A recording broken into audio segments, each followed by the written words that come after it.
Welcome home. We are WNST, AM 1570, Taos, Baltimore. We're Baltimore positive. I am positively in one of those positive places you could be for the holidays. We're at Fadley's. We're at Lexington Market, the new Lexington Market. I just gave away a couple of these Raven scratch-offs from the Maryland Lottery. I'm about to get the candy cane scented tickets, so I'll smell like peppermints next week by the time I get the Costas and by the time I get the Planet Fitness and by the time I make my way out next week. But the 6 shows in a row starting here. We're going to be at Honey's in Halethorpe on Friday. We're going to be at Deep Pasquale's having a feast of the 7 fishes. And we're going to be with my cousin, John Shields, at Gertrude's at the BMA next Friday. Dan Rodricks is going to join us there. I got 7 fishes over here at Fadley's. We got crab cakes. Matt Gallagher has joined us here from the Gold Sector Foundation. I had a couple of cancellations, and, you know, I love having you on, but, like, you were here a couple of 5 months ago. I don't know how often it's too often to bother my former friends of political people who now do good things in the city. I feel like I can't have you on often enough, but I feel like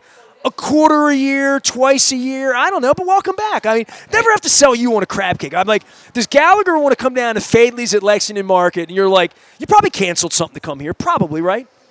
Lunch is one of the 4 most important meals of the day. I am at Fadley's usually twice a month, so it's always a very easy request to fulfill. All right. Well, how is your version of the holidays in the city going? I know a very few people who love the city as much as you do. You are a champion. You're a guy that maybe considered mayoral thoughts or other elected thoughts, but you eat in the city, you love the city, you help run the city, you take great pride in the city. How's the city doing that? Holidays are a fantastic time of year. Last week was a ton of fun. The monument lighting, Mount Vernon. Well, we moved fantastic. that to make for better weather, right? Did we have to postpone that? Not this year. No. Last year there were some issues with the fireworks and the wind, but this year it went off on time. It went off on time. It felt a little was later fantastic to me for some reason. Nah, I mean Thanksgiving's later this year. My tree lighting got canceled at Trade Point. Huh. I was doing that for Aaron Tamarchio and the Trade Point folks. I've been wanting to do it. It's my dad worked on that land down there, so we didn't do it. So I missed the tree lighting. So, but my wife, I'll tell you, the monument lighting when I lived downtown for 19 years, I did 15 of them. And the 1 or 2 that I didn't do was too damn cold because I could see from my window up Charles Street. we could stay home and have a nog and watch it if we wanted to, but there's something really beautiful about that night. Hot chocolate in the street, the whole thing. I think there were like 5 or 6 events that were surrounding the monument lighting. Catholic Charities had their annual holiday concert at the Basilica the night before.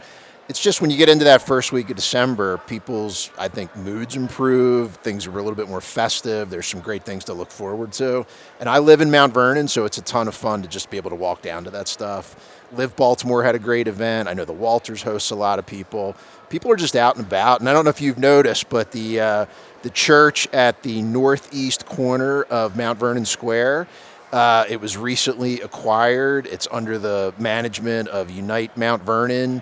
So it's on the right side, on the side where the Indian joint is, across the street from what the restaurant. What's the restaurant that's in the building on the left? Doobies?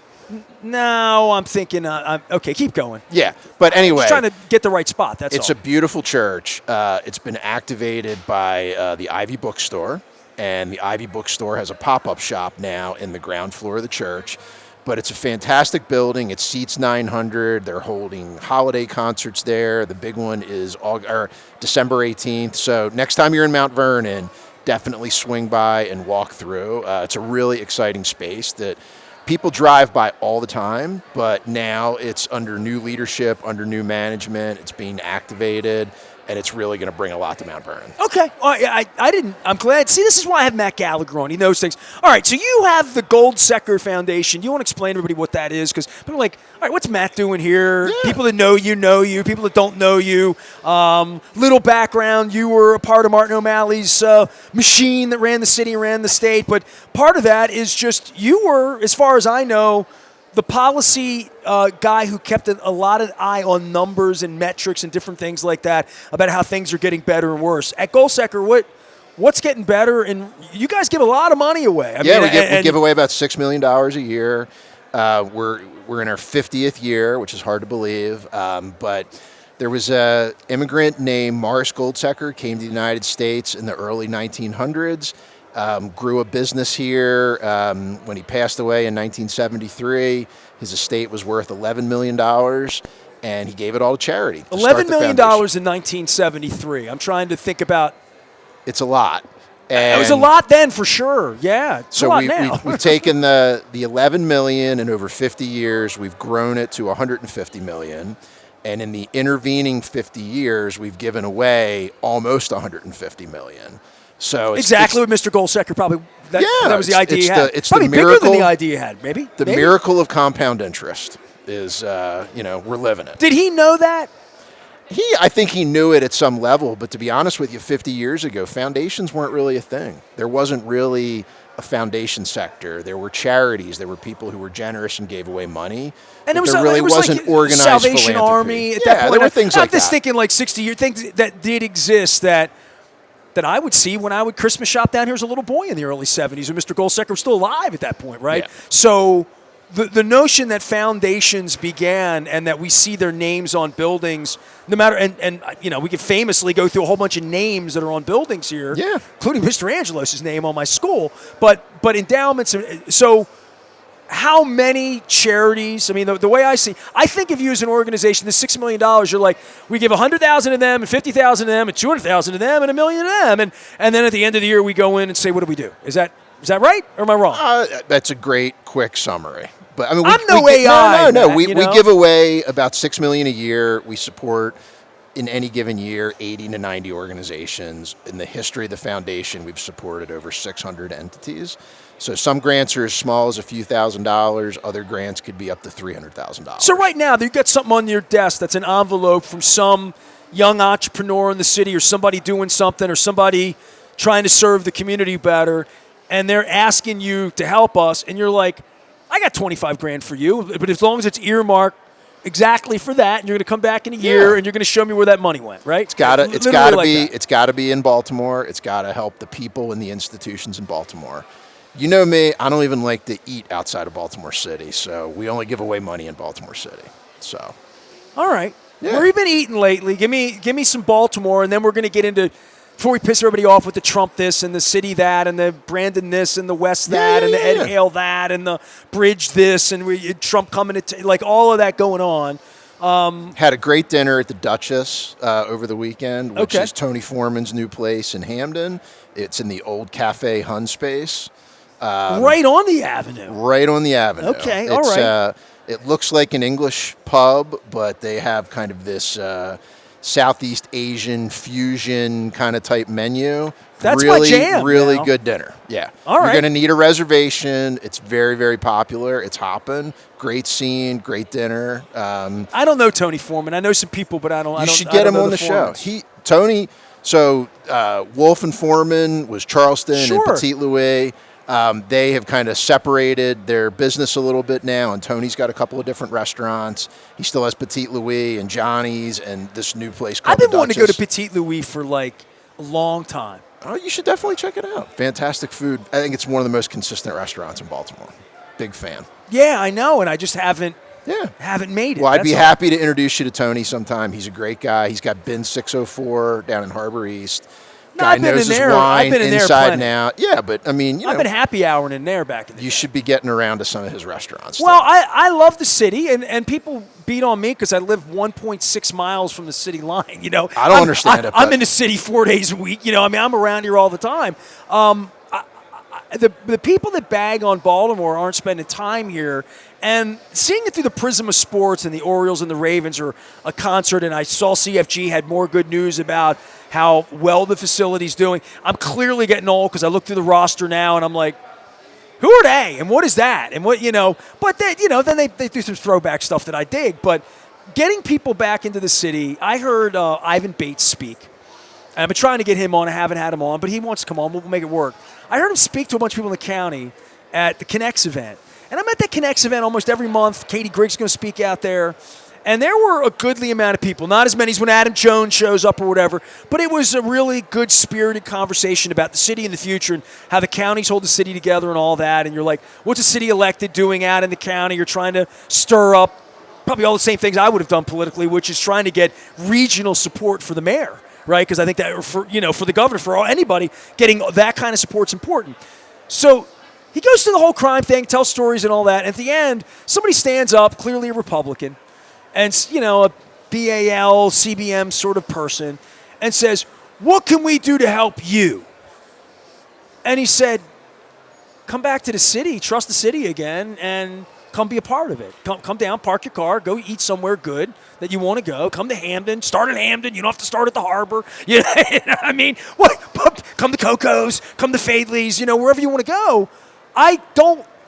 It's amazing to me how I'm in a room full of people, and I spend 4 or 5 days a week. I lived down here 19 years, good, bad, ugly, that these people have this aversion to something I do 4 days a week that seems so like you're thinking through whether you're going to eat dinner in the city. I hate to laugh out loud about that, but there is a fear-mongering that's beyond my comprehension that the city attorney has to go 8 miles from the border and say, "Come back." Like, I don't know, like it's Gaza or so, like there's a demarcation zone. It's crazy to me. It's insane. Completely insane. It is. I mean, look, I live in Mount Vernon. I've lived my whole life in the city other than when I left for college and graduate school. There are challenges. There are certain urban realities, but there's nowhere else I'd rather be, nowhere else I'd rather spend time. And, look, I mean, I got nothing against TGI Fridays and Applebee's and Chili's, but, when I can walk to, Prime Rib and Soda Sopra and Tio Pepe's and Fadley's. I'm here twice a month. I mean, look, Thanksgiving, we have a big pre-Thanksgiving party the Wednesday night. You did the Everybody smoked in the neighborhood oysters? Is that what you're saying? Did the smoked mussels. Mussels. But I come over to Fadley's, I pick up a dozen crab cakes. I go over to Neapol Smokery, I pick up 10 dozen mussels, bunch of steamed shrimp. People pour in, and they're like, "This is fantastic." And it's like, it's easy to park. It's easy getting in and out of the city. I mean, people who complain about traffic and parking, I don't think they've traveled much, and they don't leave their driveway very much. But the city's doing great right now. It's getting better every single day. There's a lot of people who should take pride in that. And when those people are traveling around the country out in Baltimore County, they don't say, "I'm from Halethorpe or Towson." They say they're from Baltimore because that's what people identify with. And they got to embrace it a little bit more. They got to be a little bit braver. They got to come into the city because they're missing out. Well, and I think the transition of the harbor and the slow part of that and the slow part of the Bay Bridge. I finally saw Ed Hale's commercial today, right? I've known Ed Hale 35 years, maybe 40 years? 40 years, right? Yeah. So, I mean, and I sat in his offices down at First Mariner and dreaming the vision of the port. He always told me there'd be a Target and a Chick-fil-A. And, he envisioned all that a long, long time ago. And the things he's running on the other side of the ticket amaze me. And I haven't sat with him. I'd love to talk to him about all of it. But the vision for what Baltimore is and what it could be, and then I drive past Port Covington. I'll never call it by that other name. And I go through the tunnel, and I see this obvious progress. I see the obvious progress of all sorts of things. Even if you talk to Katie Griggs or Sashi Brown, which I'm not allowed to do, they would say there's progress in their stadia, in building out bird wings and bird cages and premium this and whatever. But there's been an investment made here that to me is very obvious. But to point at the hole where the mechanic was instead of pointing at where the hippodrome is or pointing at the harbor and saying, well, what is that? Well, then you just go over to Four Seasons and get a meal for now while we figure this part of it out. Because it doesn't all come together. I mean, in Boston, they had the big dig. It took 20 years, right, to try to figure things out. But the bridge and the harbor are, to me, from a regional standpoint, for transportation, for tourism, for the bright, shiny object of something that becomes that Gateway Arch, becomes that Disney World, this stuff's got to happen faster than it's happening. And I'm a Democrat. We got Democrats sitting in seats, and I'm not beating on anybody. And clearly we have a huge wedge with basically a Nazi running the country. And I think that's a challenge for us. But getting up 5-10 years from now, the harbor and Key Bridge, these things have to get done. And I Yeah, think look, that those are the most important things. We got to execute. There's no question. Look, there are definitely headwinds, okay? And better is not good enough when it comes to the city. Yes, things are getting better. Yes, the city is safer, but we got to stay on that right momentum. The public safety headwinds were very, very strong, and they were very, very real. And we got to keep the mayor and the state's attorney and the governor and everybody who's contributing to the improvement in public safety on the same page, rowing in the same direction, and not getting sidetracked on, unfortunate, arguments. They want to argue over who deserves the credit. That's a much better place to be than arguing over who should have the blame in terms of what's going on right now. But what you said about the bridge, what you said about the harbor, we got Dave Bramble and MCB in place for the harbor. I'm very, very bullish on what he's going to try to do down there. He's a local guy. He brings a huge amount of experience and resources. He's got a vision. He's got a great team. We execute. We get the harbor going in the right direction. And then the governor and the team in Annapolis have to figure out how to get the Key Bridge rebuilt. It's a key piece of infrastructure. You think about commute times. You think about the movement of goods and services and traffic and people It going to has work. changed transportation here Yeah. in a way. First off, you and I could have never thought the bridge is going to go down in the middle of the night, right? No. So, I had never thought about that, and I thought, and then I was so emotional about it in the beginning from the Dundalk standpoint and the Baltimore part. It didn't take long to realize, a friend of mine's an Uber driver. He's like, everything changed that day. Literally, especially if you're Glen Burnie-ish or if you're top side of the Beltway where I am in Towson, the tie-ups on the top side are absolutely related to transportation vehicles that no longer have that as an outlet. Yep. That they have to go White Marsh to Lansdowne through crazy. Pikesville, literally, right? It's nothing that was ever foreseeable. For a decade or 6 years or however long it's going to take. There was a reason that thing was built 60 years ago, right? Literally. Yeah. No. This is a terrible tragedy, and now we're going to be measured on how we respond, and we got to figure out a financing plan. We got to get that thing rebuilt, and we got to get it moving so people can get moving. Matt Gallagher's here. He runs the Goldsecker Foundation. We're down here at Fadley's. It's all brought to you by our friends at GBMC, who help keep me alive, as well as our friends at the Maryland Lottery. I have Raven scratch-offs to give away. I'm going to have some candy cane scented. It smell like a peppermint next week. I'm looking forward to that at Costas and at Gertrude's. John Shields has the gingerbread thing going on there at Gertrude's in the city, by the way. So, man, I'm doing 6 shows, so I'm here. Let's see here. Here, I'm at Deep Pasquale's in the city. Friday, I'm in Halethorpe. I'm 6 blocks from Cherry Hill, right? And I've never been to Honey's in Halethorpe. Asian, it's going to be delicious. Then let's see. Next week, I'm in Costas. Dundalk's not the city, but it's an adjunct. It's a shoulder community. And then I'm back in the city at Gertrude's at the BMA. And then I'm in Timonium at Planet Fitness. So what's that? 3 out of 6? 3 out of 6, right? 4 out of 6, whatever. You got room for improvement. I'm coming back to Coco's. I'm coming back to Coco's. That's great. I had pizza at Pizza John's the other day. It's Essex. Have you ever done a pizza tour, or has it always been crab cakes Nah, and oysters? man, that dude that fosters all that negativity does the pizza thing. That's been done. Okay. All right. If I'm gonna, I did oysters. I know. I was just curious. I was thinking of doing crab I was thinking soup. about it on the way over. And I've got a couple. I've got a favorite cream of crab, and I've got a favorite Maryland crab soup. But I think that might be the next thing I do. But I did my 27 favorite things to eat in August. You saw that, right? I did. I know you're a pizza guy, so I mean, I see you getting the Papa John's and, No, I don't get it. It's Pizza John's. I don't get any damn I'm Papa sorry. John's. What's wrong with you? Sorry. Papa John's, that guy, talk about problems off the field. That guy had some off the field issues.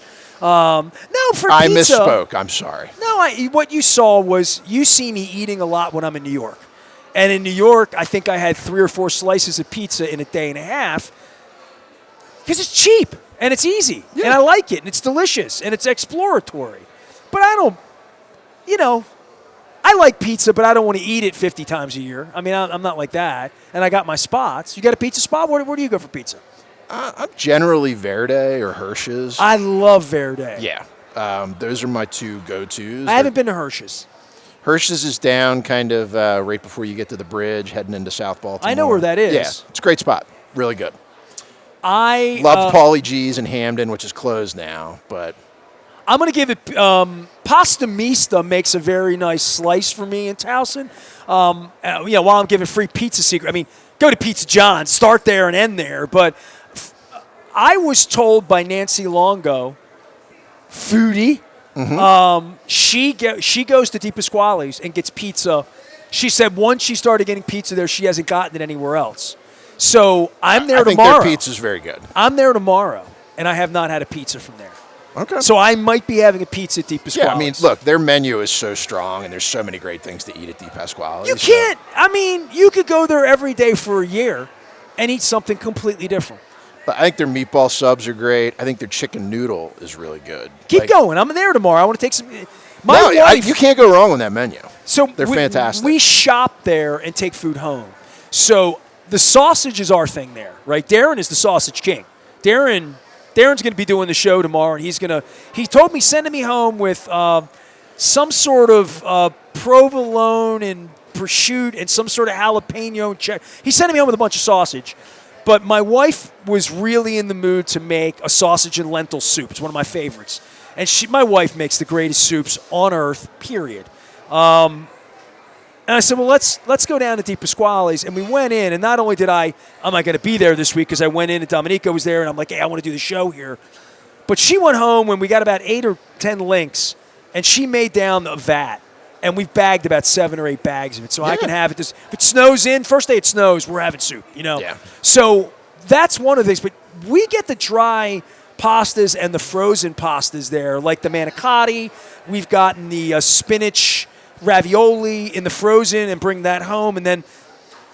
And they're going to get mad at me, but I get Amici's sauce because that's my family there, right? So Amici's does sauce in vats for me, and I freeze down the sauces, and then I come home and I do the best of both worlds, like a Van Halen song. But we've also found this wine-infused pasta, like a wine fettuccine, game changer. Yeah. I mean, I've gotten into Gucci pastas. I have found that I love Amici's sauce, and I'm going to take some Di Pasquale sauce home, too, because I like trying sauces. I went to Pastori's and had their meatballs a couple weeks ago up at Towson. But you think about it. You think about Di Pasquale's, Trinacria, Pastori's. Sure. We have, like, real, authentic, and pretty affordable Italian markets. Real Italian people. Yeah, but you go to these other cities, and, the Bruno Brothers in Italy and all these places, like, they're great places, but, like, it's an arm and a leg, to eat there, to buy stuff there. Like, these still have authentic market feels, and the people who work there are authentic Italians. Like, it's the real deal. Right, we're blessed, and we have a very, very high and solid concentration of Italian markets. All right, I got to say something here, and I'm going to embarrass myself, all right? Which is not the first time, especially in your presence, even though we did have a video with 3.2 million views on it at one point. I have never been to Trinacria. Jesus. Come on, man. Get the pronunciation Go right. ahead. Trinacria. They're right over here in the market. Let me tell you. Hold on a minute. It keeps showing up on my timeline. And if you went through my Google search, if you checked my AI clone, I Googled it in the last 72 hours. I thought it must have been on Harford Road or Bel Air Road. I just didn't know. And I see the name. I see the pictures. I see the meats. I see the Italian stuff. I see people getting sandwiches. I see people posting. I lived downtown for 19 years. I just have never been. Yeah. Is it Park? Where's it? It's 2 blocks down on the left, but right over here, they have a market presence as well. So, right. Trinacria, right here, straight ahead. Look. Hold on. Trinacria. Was that there a month ago? Yes. How long's it been there? It's been there since the market opened, the new market. No, look at the sign. That's an outpost. The actual market is like 2 blocks up on the left. Like, no seriously. Wonder it keeps showing up on my timeline because I'm doing my show 8 feet away I know. from their pizza subs, catering, and homemade lasagna. For sandwiches, cheese, for, wine that looks like it fell off the back of an 18-wheeler. I'm an embarrassment to this city. I am. I think we can address this deficiency very, very bless quickly. me, Matt Gallagher, for I have sinned. It has been 57 years since I have been to. The first step is admitting. The first step is admitting you have a problem, and you can. I haven't had this. these mussels that you tell me these. But what's the place called? Neapole Smokery. Neapole. You haven't had them at Belvedere Square. No. Their test. I've been in Belvedere Square many times. Their but- production kitchen is less than a mile from here. We can do a field trip one day. All right. We can hit Trinacria. We can hit Neapol.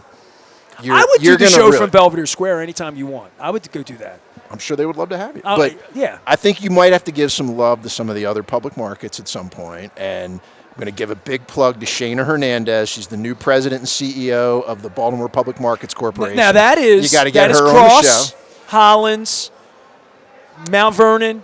Not Mount Vernon. No, not okay. Cross Street.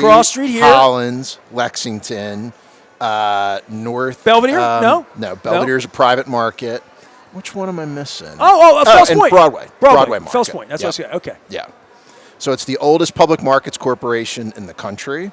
Baltimore is really ground zero for public markets, like the whole idea and the concept. And Shana is the new I didn't incumbent. know that. Baltimore's ground zero for public. Because I think of Boston, Philly has a thing like this, right? D.C. has things. Yep. But Baltimore, because maybe of the seafood and the port and the oysters and the water being near here, we have a network. It became more. I'm talking 150, 200 years ago, right? Like at the dawn of Lexington Market, right?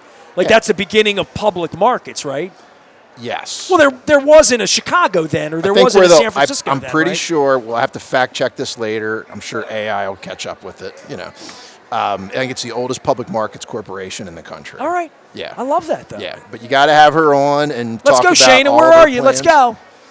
She's starting Yeah. first week in January. All right. I'm sure she'll come on. All right. Well, I'll do a broadcast from wherever you want me to, as long as I learn how to pronounce Trinacria, not Trinacria. Close enough. What did I Close call enough. it? Trent. Yeah, you Say got it right. it. You got it. Trinacria. Listen, I'm opening. That's why I have you on. I know. I'm here to help. I'm trying to find other places I haven't eaten, which is why you can't eat everywhere, right? So that's why I did my 27 favorite things to eat, because they really are my. I went to Happy China the other night. I mean, my favorite places. I'm not BSing. I'm still like, my Indian thing has been a little disjointed because my favorite Indian place closed down. So when that happened, but the Himalayan house has been very nice to me. The folks over here at Lumbini, right here in the market. You like Indian food? I do. What don't you like? Because you eat a lot of really strange things, man. There was a long time I wasn't into sushi, but like my kids absolutely love sushi. So like just to have a chance to spend time with them, now I'm a big sushi fan. So. What's your role? What do you got to go to? I mean, I'm like spicy tuna. You're basic. I'll let them buy whatever Right. they want, order whatever they want. I like to try all the different ones. All right, Matt Gallagher's here from the Gold Sector Foundation. And I tried to keep this polite the first half hour about Baltimore and good. Let's get into the down and dirty here on. Let it rip. This guy running the country. I don't know, on a daily basis. It's unlike anything we've ever seen or witnessed, and it's not being treated as such by many people I know who voted for it, who have been really, really ignorant to facts. Ignorant meaning ignoring. Root of ignorant isn't you're a jerk. You might be a jerk if you ignore things like racism. Just little things like just seeing Kiss down at the Kennedy Center, where I have a dear friend of mine who's employed there who has been really kind of tortured. And chainsaw, Nazi richest guy in the world, coming in and ripping our government apart, and then being called a drug addict, and then being back on a plane eating hamburgers. I don't know that it's meant to add up or not add up with Saudi Arabian princes, where with the Russian mob. Like, I could go through all of it that's not even Epstein related, which is, if there's anything to bring him down, pedophilia probably should be the thing, I would think. All right, there's a lot to unpack. Yeah, there. It's been a hell of a 10 years. No, look, I would say the zone is kind of flooded, so to say. Isn't that Russian tradition? Is it really? Flood the zone, right? Isn't that what it is? Right. So I would say that over the last 10 years, you've had a situation where our federal government and the institution of government really underwent like a very rigorous 4-year stress test. A lot of bounds were pushed. A lot of A lot of tough times, and we came It's through not like that. they went down to the Capitol and tried to overthrow an election or anything, right? I mean, it's not like that happened. I think inconceivable things, it's like Princess Bride when they kept saying inconceivable, inconceivable, inconceivable. And he's like, I don't think that means what you think it means because everything was inconceivable.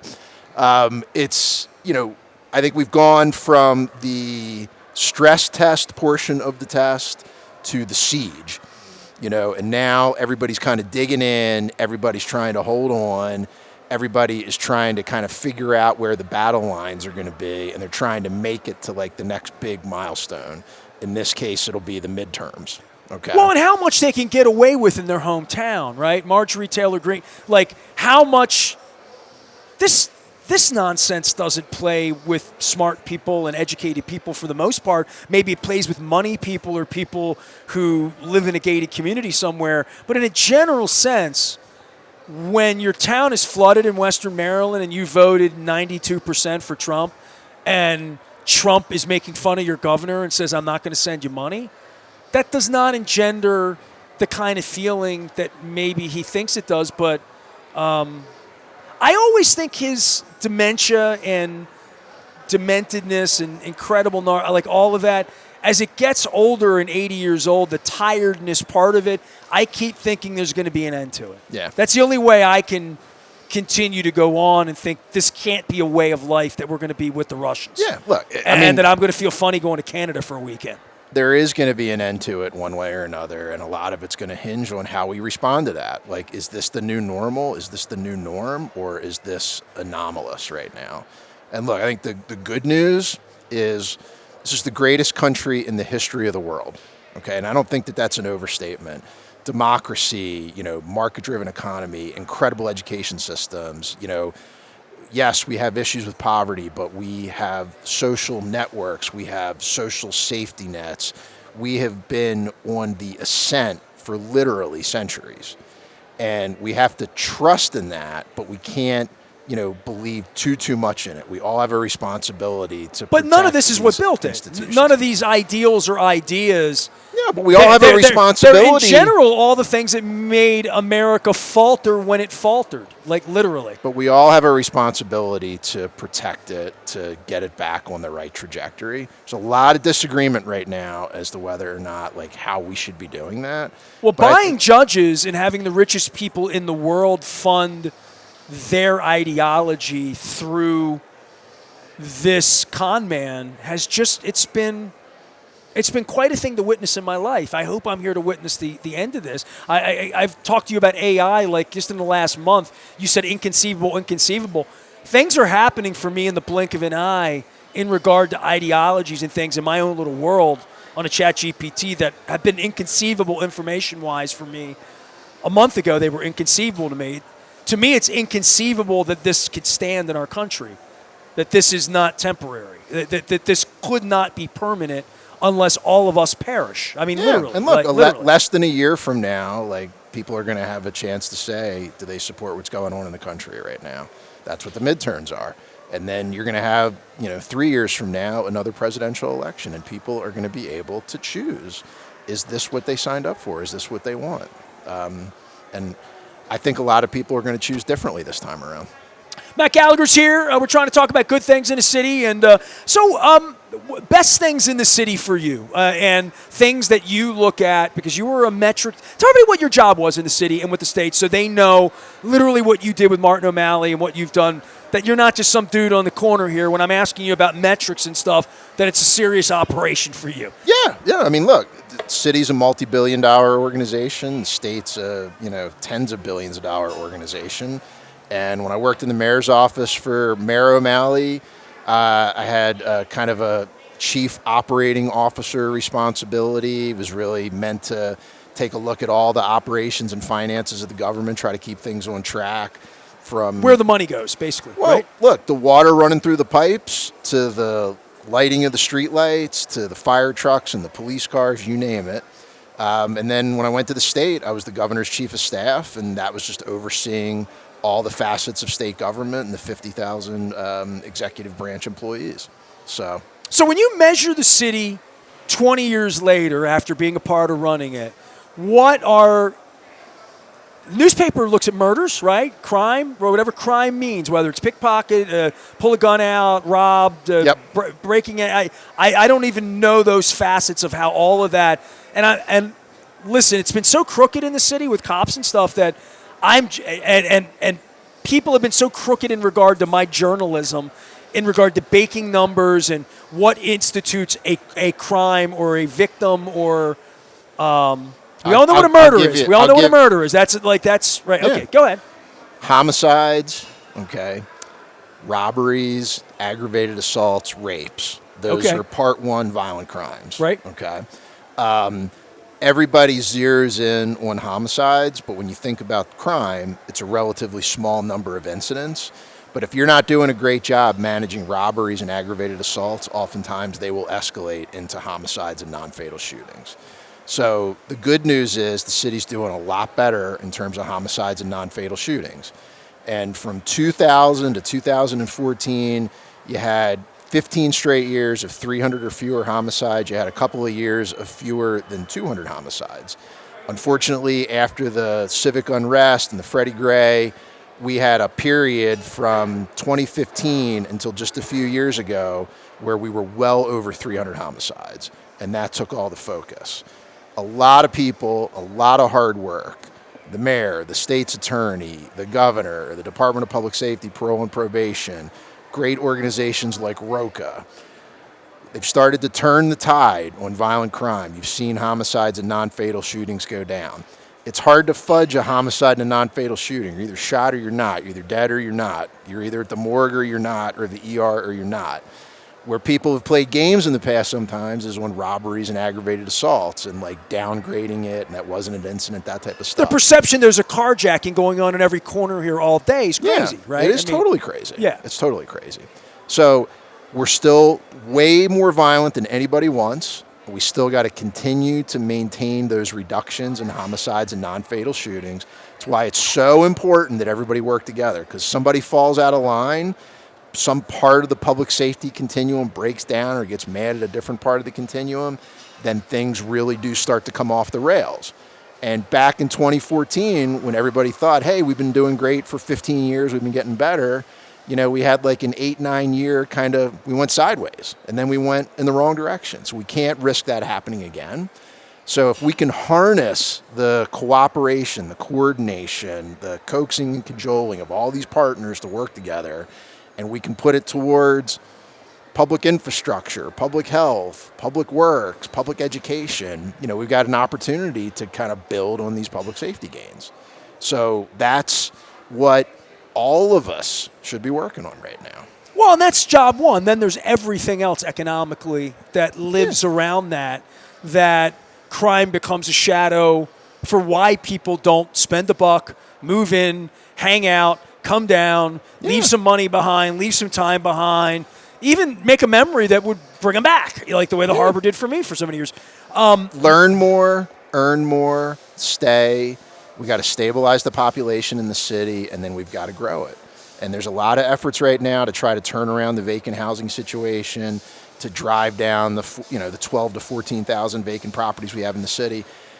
We are still by far the most affordable place to be. When you look at DC, you look at Philadelphia, you look at New York, you look at that Amtrak corridor all the way up to Boston.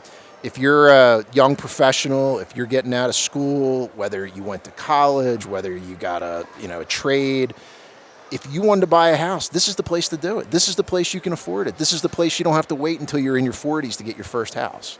So we have to really articulate that opportunity. We got to make people feel confident in that opportunity, and we want them to be successful here. I call it the land of pleasant living on purpose, right? I mean,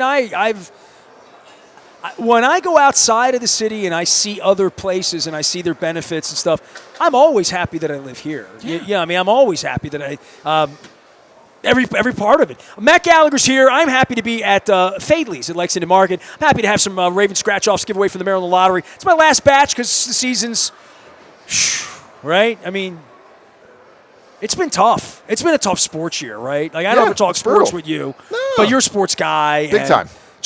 I remember 2 years ago sitting at Coco's with Dave Sheinin and Rasig, and this is when the Orioles really, summer 23, They were really, it was August. The Ravens, we were about to have the championship game here, right? Going into that, it was like, who's going to win first, the Orioles or the Ravens? And Shinan, who lives over in Butchers Hill, Washington Post guy, but really lived in Baltimore for 30 years. I said, who's going to win first? He's like, neither one. It's too hard to do. And I'm like, oh, here we are 2 years later, and it's hard to do, man. It really is. It is hard to do. And look, I mean, it was a down year for the Orioles. It's been a down year for the Ravens. I mean, I still have hope for the Ravens. I still think they could back into the playoffs. And I tell you what, back in, they're going to have to win in. No, I know, but if they're going to get in at 9-8, that's not backing in. If they beat New England and Green Bay, I'm not going to call that back. I'm not saying back. Look, you're going to feel differently about them if they beat New England and Green Bay. I know, but if they get into the playoffs, I guarantee you that's the team nobody wants to play. Because they'll been playing better down the stretch. They'll say they've underperformed all year. Sure. They've had a lot of breaks go against them. Tell me how healthy Lamar's going to be on January 1st, and I'll tell you how they're doing. The only thing I can tell you is he can't be healthy. I mean, I know everybody's like, what's wrong? What's wrong with the Ravens? Like, he doesn't look the same. He's not himself. And look, that guy should have enough credibility in this town for the people who are kind of talking him down right now. They are out of their minds, okay? Out of their minds. I do not disagree with that, but I also look at it and say they're going to have to renegotiate with him in the offseason. They're going to have to keep him. So they're not. And we all saw how difficult negotiating has been, right? They're going to have to keep him and put a number on it and put where they are, but he's also going to be a diminishing asset very, very shortly in regard to speed and in regard to what that is. And part of that this year is the offensive line's not good enough. It's not about Lamar not being good enough for me. It's been about the offensive line and really the defense not being good enough as well. Yeah, I mean, they're not getting any pressure on the quarterback. It's a team sport. Yeah, and I think the offensive line challenges were underplayed at the beginning of the season, and it's very, very evident right now. Well, that's why we don't want blind optimism, which is why I always say to you, data that Baltimore's getting better. So I'm going to leave it with this before I go get some fish and feast. You don't do the Feast of the Seven Fishes, or is that not part of your jam? I mean, I do the Feast of the Seven Fishes, but usually that's a lot of fishes. So, just give me my crab cake. That's what I do. Nancy's tried to talk me into this. John Shields and Dan Roderick's last year, we did a whole segment on it. It's an event. It's an event. And I'm Italian. I spoke to the Italian group last month. I've never had the feast. I've never done. Is the mussels part of that or no? No. No. Okay. Yeah. So, I mean, if I was going to eat 7 fishes, I would have different 7 fishes probably, but All right. Give me some numbers that you like about Baltimore in some way. It's never the tax number or whatever, but you measured all of these things. Give me some indicators, economic indicators beyond your eyeballs, and you got a good meal last week here. Homicides and non-fatal shootings going down. Okay. Big positive indicator. Number of schools and students in Baltimore City Public Schools at or above statewide averages in reading and math getting better. Number of schools that have improved on the statewide rating system getting better. Those are really, really good positive indicators for the city.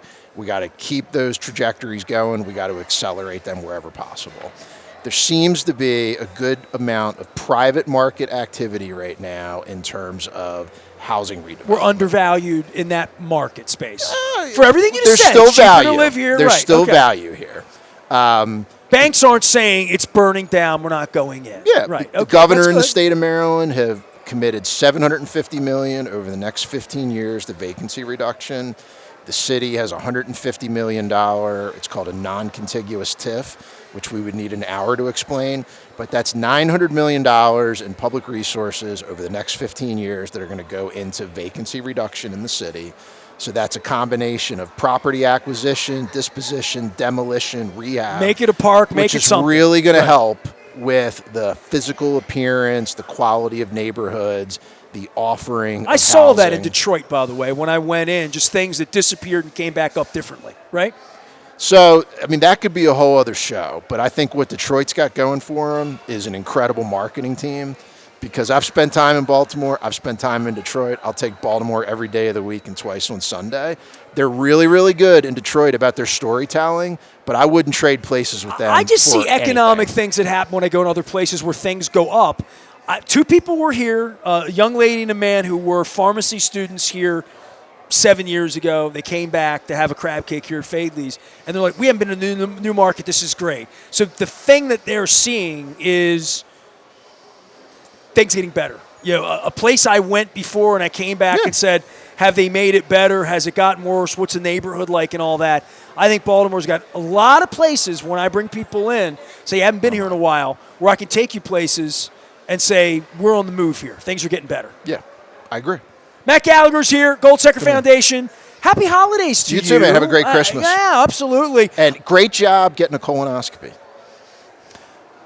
Hey, man, I'm the world's worst. I have to apologize to my doctor. I'm going to take crab cakes up to the whole staff there because they were so nice to me at GBMC. But I am a traumatized medical. Maybe when my finger got cut off when I was 3. You did the right thing telling your story. It's going to help people that you're never going to meet or touch, and that's a really positive. I really do. All right. I really do. Well, I would say this when You're kind of like a much worse looking Katie Couric. When I bragged about it out on LinkedIn and Facebook, I didn't brag about it. I was just driving home and I felt awful, and I thought they told me that I would have had cancer and that bad things would have happened if I didn't do. Like, they told me that as I was groggy walking out, and I knew this. And I put that picture up, and I just said, hey, man, these people were so nice to me, and I was such a jerk, and I was throwing up this morning, and I was doing all the things you do when you colonoscopy, and I'm like not a good patient. After my finger got cut off when I was 3, I don't do well in hospitals like in that way, and my wife, all that she went through.